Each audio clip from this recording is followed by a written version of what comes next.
Welcome to Catholic Life Podcast.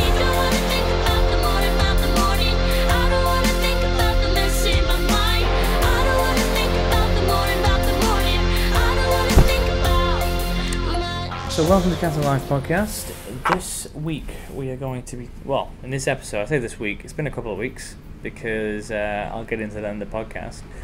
But on this episode we're going to be talking about suffering. I'm going to teach you how to suffer it up. Suffer it up. No? It kind of works. it's the top of my head, okay? And I haven't been sleeping a lot recently because I had a baby! And I was planning about doing this podcast on suffering anyway, but then I had the opportunity to suffer. So, first-hand experience. So, yeah, we're in the season of Lent, and we did one on prayer, so I'm going to do one on suffering now. Probably won't get to one on almsgiving by the end of time, by the way things are going, because got a lot on my plate. Dad, husband, student, general badass. And yeah, my sentences aren't coming out properly because of sleep deprivation.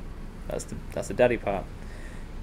11-day-old baby, and she's fantastic, and it's really a great opportunity to be a suffering servant.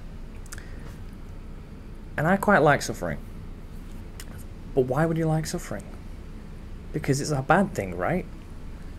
We should avoid suffering at all costs, because suffering isn't good. And I agree with that in the sense that we shouldn't go out looking for suffering, but we should also bear the suffering that's in front of us, because it's a good thing.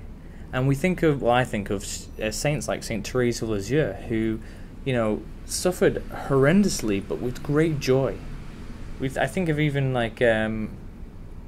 Jesus in his Passion. Now, I can't say he suffered with great joy, and Therese of Lisieux makes me think she's a bit mad when she actually asks for more suffering. And I look at Jesus in the garden, he's like, please take this away from me. And so even Jesus is like, Therese, you're crazy. But I think there's a real lesson we can learn from not only Therese, obviously Jesus on the cross, but from the great saints, but also from our own lives, is when we actually engage with suffering. So what is suffering?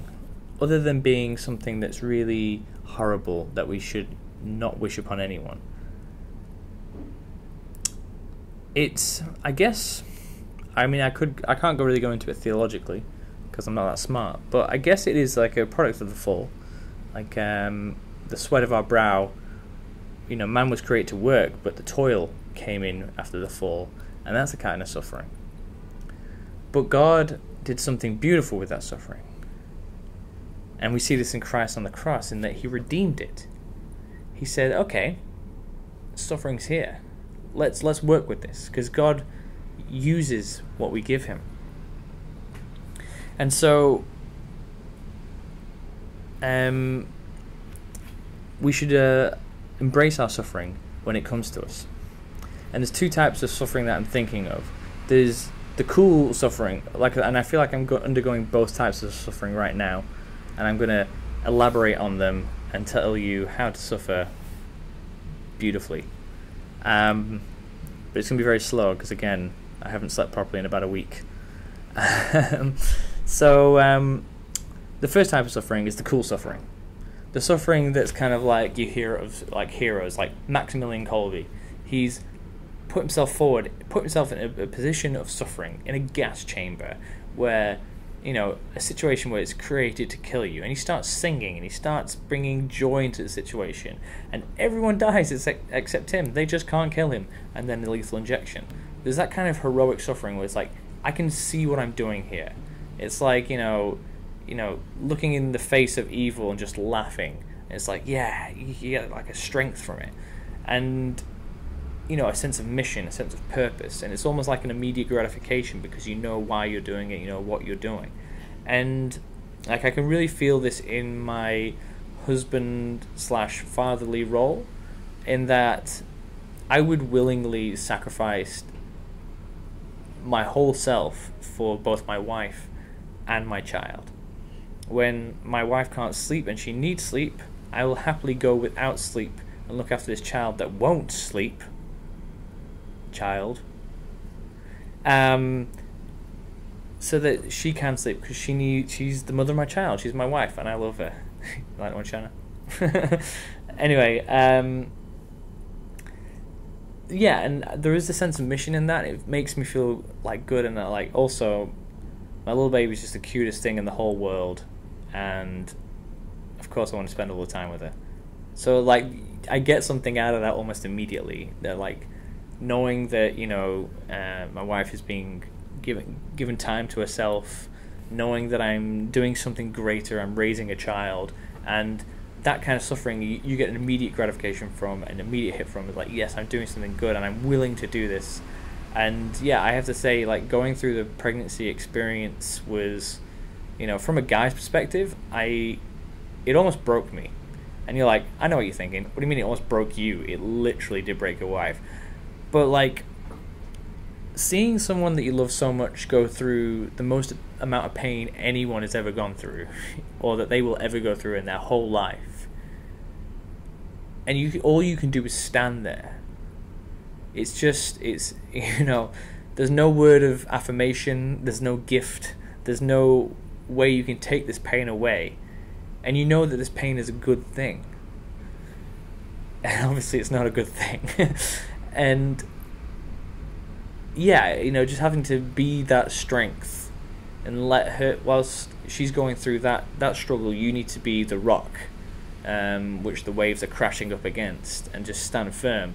And that's, I guess that was less joyful, but it was also like, I was doing it for Jess, and so it was like a really good offering. And so there's that heroic kind of suffering where it's kind of like, it's really harsh, but it's also really quick. I'm okay, 16 hours of labor, not really quick, but it's, one day. But also the thing with that kind of suffering is it's few and far between. It doesn't happen all the time. It happens like, how many times do you get pregnant? Well, Jess has said this is it now. But like, or how often, can you do a Maximum Link Colby or Teresa of Lisieux and be in this situation?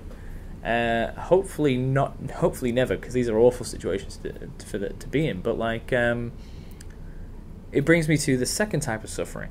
So obviously that suffering is very vivid, and it's very easy to offer up because it's right in front of you. And then the second type of suffering, which I think is more relatable, it's more real, and it's actually more difficult. And this suffering, which I'm currently experiencing, comes in the form of a degree that I chose to do. We have these situations every day, and it's the small things. It's the cleaning the kitchen, vacuuming the front room. It's the studying Bioscience 107, where you have to learn the minutiae of detail. But why? For an exam. Anyway, won't get into that. And it's the putting yourself through that. And it also, this is a really good analogy because it shows us something about suffering which is true, but we can easily forget. And that is that, it's a growth. Suffering is redemptive, but it's also, rarely is it purposeless. You've heard of growing pains. We have these as children. When my little baby's teeth come through, she'll be crying. When she's uncomfortable, she cries. These are all horrible things, but they're all part of life, and we become more because of them. Through going through this degree, I'll come out, be able to be a nurse, and that'll be something good, and that'll come with its own sufferings. But like, one thing that's like the test of a man, a woman, a Christian is, how do we go through this suffering? Do we go through this suffering and bear the suffering well, or do we do what the devil wants it to happen, and are we distracted by suffering? Because essentially this is what suffering is. It's a distraction. It's a case of, that's painful, avoid it. Or, there's something good at the end of this road. A baby, saving someone's life, a degree, something that will make you more. But this path right here, well, it's covered with glass. It's a bit painful to walk on right now.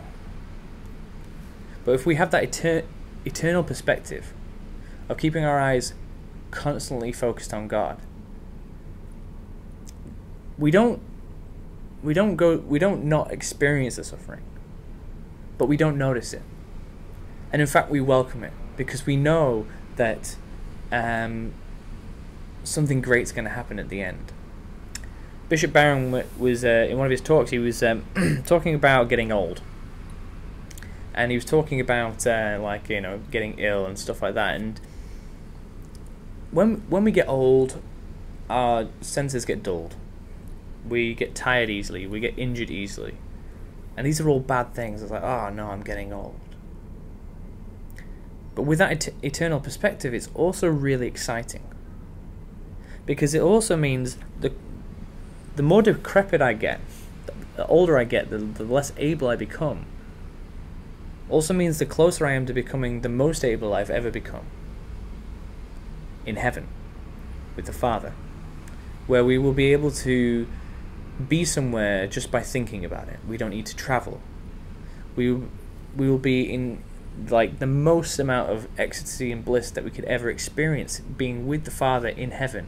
And what a joy it is to get old, because that's a step closer to being with God. Bringing it back down to the everyday, what a joy it is that I have midterm exams around the corner. People think I'm crazy now, because that's a step closer I am to finishing a degree. What a joy it is that I've been given the chapters in the textbook to read, because when I finish those, then I'll be a step closer to passing those exams. Now let me tell you, those chapters aren't fun. I tried. They're difficult. Lots of big words. A lot of them in Latin. Lots of Latin words just crammed together. They just mean stuff like glycosaminoglycans, which that's a whole other thing. But if we can keep our perspective on God in these moments, we can redeem these moments and give them to God. So that when someone sees you in the pit of your suffering, be it on a hospital bed with a terminal illness, be it watching someone you love go through tremendous pain, or be it cleaning your house, doing your homework, and they see you with that joy, all of a sudden they see something different. And it's something that makes them think, why are they like that? Which is an opportunity for you to tell them it's because of God. And as long as we can keep our eyes focused on our Heavenly Father, we can bring Him into every situation, so that every situation becomes an opportunity to glorify Him and to share His love with others. So suffer with me, guys. God bless.